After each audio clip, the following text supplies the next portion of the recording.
Bhimavaram గునుపూడిలోని Narayana school పై విద్యాశాఖ అధికారులు మరొకసారి కఠినమైన చర్యలు తీసుకున్నారు. గత శుక్రవారం డివైఈఓ రమేష్ స్కూల్ ను సీజ్ చేసి అనుమతులు లేవంటూ నోటీసులు అందించారు. అయినప్పటికీ స్కూల్ యాజమాన్యం వాటిని పట్టించుకోకుండా తిరిగి తరగతులను ప్రారంభించారు. నిర్మాణంలో ఉన్న భవనంలోనే విద్యార్థులతో తరగతులు కొనసాగించడంపై ఎస్ఎఫ్ఐ తీవ్ర అభ్యంతరం వ్యక్తం చేసింది. ఈ పరిణామాల నేపథ్యంలో స్కూల్ వద్దకు చేరుకున్న ఎస్ఎఫ్ఐ నాయకులు ఆందోళన వ్యక్తం చేశారు. తదుపరి చర్యగా అక్కడికి చేరుకున్న ఎంఈఓ శ్రీనివాస్ మరొకసారి నారాయణ స్కూల్ ను సీజ్ చేశారు. అన్ని అనుమతులు పూర్తయ్యే వరకు స్కూల్ ను తిరిగి ప్రారంభించకూడదని అధికారులు స్పష్టం చేశారు.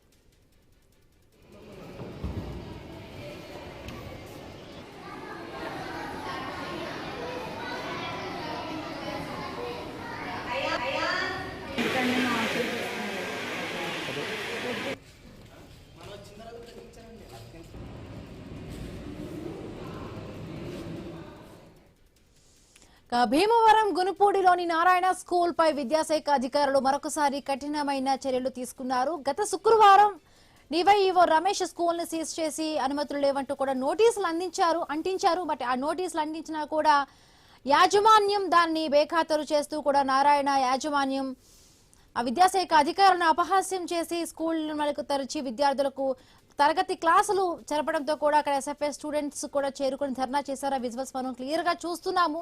సో అనుమతి లేదు, మొత్తంగా కూడా అన్ని పనులు పూర్తయ్యాకే కూడా తరగతి గదులలో కూడా విద్యార్థులకు తరగతులు చెప్పాలంటూ కూడా చెప్పిన పరిస్థితి. బట్ అవన్నీ కూడా పట్టించుకోకుండా కూడా స్కూల్ యాజమాన్యం యథావిధిగా స్కూల్ని నడుపుతోంది. ఈ నేపథ్యంలో మరొకసారి కూడా స్కూల్ ని సీజ్ చేసినట్టుగా తెలుస్తోంది.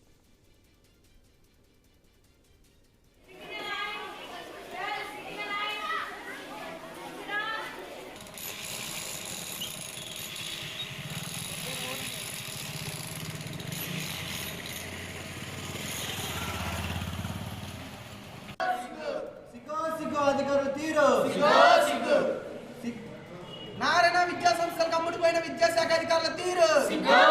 నారాయణ విద్యా సంస్థలకు అమ్ముడుపోయిన విద్యాశాఖ అధికారుల తీరు. నారాయణ విద్యా సంస్థలకు అమ్ముడుపోయిన విద్యాశాఖ అధికారుల తీరు తీసుకునేదేమో సిగ్గు అధికారుల తీరు. నారాయణ విద్యా సంస్థలకు అమ్ముడుపోయిన విద్యాశాఖ అధికారుల తీరు. నారాయణ విద్యా సంస్థలకు అమ్ముడుపోయిన విద్యాశాఖ అధికారుల తీరు. నారాయణ విద్యా సంస్థలకు అమ్ముడుపోయిన విద్యాశాఖ అధికారుల తీరు.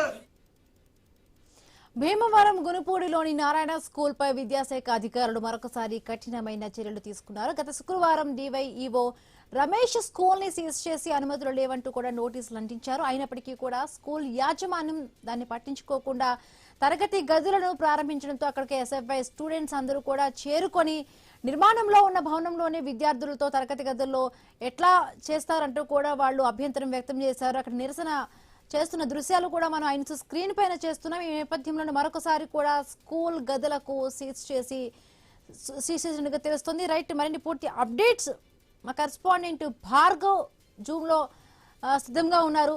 Very good afternoon Bhargav.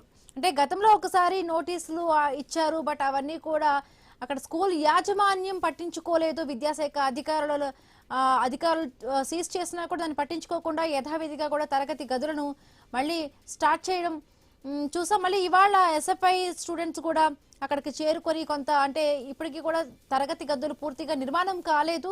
నిర్మాణ దశలో ఉన్న తరగతి గదుల్లోనే స్కూళ్లలో విద్యార్థులకు స్కూల్ తరగతి గదులు నిర్మించడం కూడా కరెక్ట్ కాదంటూ కూడా వాళ్ళు చెప్తున్న పరిస్థితి.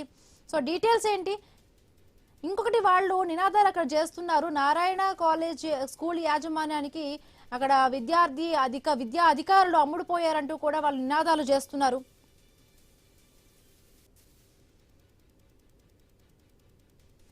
విద్యా సంస్థలు కావడం వల్లే ఈ రోజు విద్యాశాఖ అధికారులు పూర్తిగా నారాయణ విద్యా సంస్థలపై కన్నెత్తి చూడడం లేదు అనేటువంటి విమర్శలకు నిదర్శనంగా కూడా ఈ రోజు భీమవరం గునుపూడిలో నారాయణ స్కూల్స్ రీఓపెన్ చేయడం అనేది కూడా ఈ రోజు మనం చూసుకోవచ్చు. ఎందుకంటే గడిచిన శుక్రవారం ఇక్కడ కాలేజీ నిర్మాణం ఏదైతే పాఠశాల ఉందో అది భవనం నిర్మాణంలో ఉండగానే తరగతులు నిర్వహించడం, అందులో పాఠ్య పుస్తకాలు విక్రయించడం, మరోవైపు యూనిఫామ్లు కూడా విక్రయించడం జరిగింది. దాన్ని రెడీ హ్యాండెడ్ గా ఎస్ఎఫ్ఐ నాయకులు పట్టుకొని విద్యాశాఖ అధికారులు వచ్చే వరకు తాము కూర్చుంటామంటూ కూడా వారు ఆందోళన చేశారు. ఆందోళనలో చేసేది లేక విద్యాశాఖ నుంచి కూడా డివైఈఓ రమేష్ అక్కడికి వచ్చి అందులో జరుగుతున్నటువంటి అక్రమాలన్నీ కూడా ఆయన స్వయంగా పరిశీలించి ఎటువంటి నిబంధనలకు విరుద్ధంగా మరోవైపు అనుమతులు లేకుండా ఈ పాఠశాల నిర్వహిస్తున్నారనేది కూడా గుర్తించి నారాయణ విద్యా సంస్థలు సీజ్ చేయడం జరిగింది. శుక్రవారం 2 రోజులు గడిచింది. ఈ రోజు సోమవారం ఉదయం మళ్ళీ అదే పాఠశాలను రీఓపెన్ చేసి మళ్ళీ అందులో తరగతులు నిర్వహించడం అనేది కూడా ఈ రోజు విద్యాశాఖ అధికారుల పట్ల నారాయణ విద్యా సంస్థలు చేస్తున్న నిర్లక్ష్యానికి అలాగే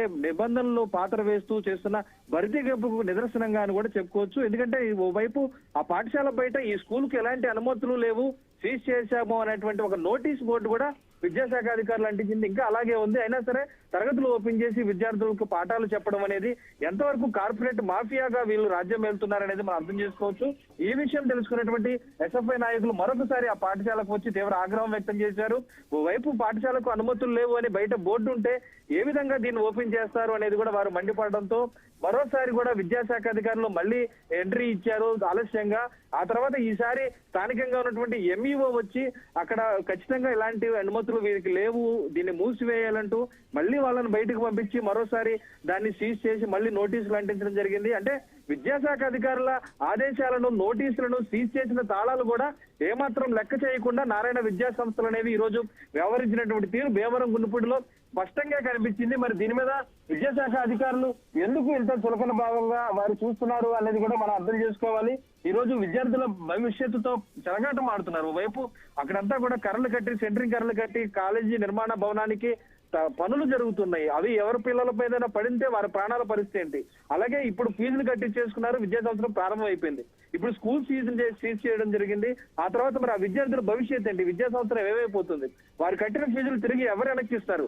ఈ ప్రశ్నలన్నీ కూడా ఈ రోజు తెర మీదకి వచ్చాయి. మరి దీనికి ఖచ్చితంగా అటు విద్యాశాఖ మంత్రి నారా లోకేష్ కూడా బాధ్యతాయుతంగా వ్యవహరించి ఇప్పటికే గత 4 రోజులుగా కూడా వివాదాస్పదంగా మారినటువంటి నారాయణ స్కూల్ పై చర్యలు తీసుకుని వారికి న్యాయం చేయాలనే డిమాండ్ అయితే వినిపిస్తుంది. ఖచ్చితంగా అమ్ముడుపోయారు విద్యాశాఖ అధికారులనే ఆరోపణలు కూడా ఎస్ఎఫ్ఐ నాయకులు చేస్తున్న సందర్భంలో వారి పారదర్శకత కూడా నిరూపించుకోవాల్సినటువంటి పరిస్థితులు అయితే ఇక్కడ భీమవరంలో కనిపిస్తున్నాయి. Right, thank you Bhargav.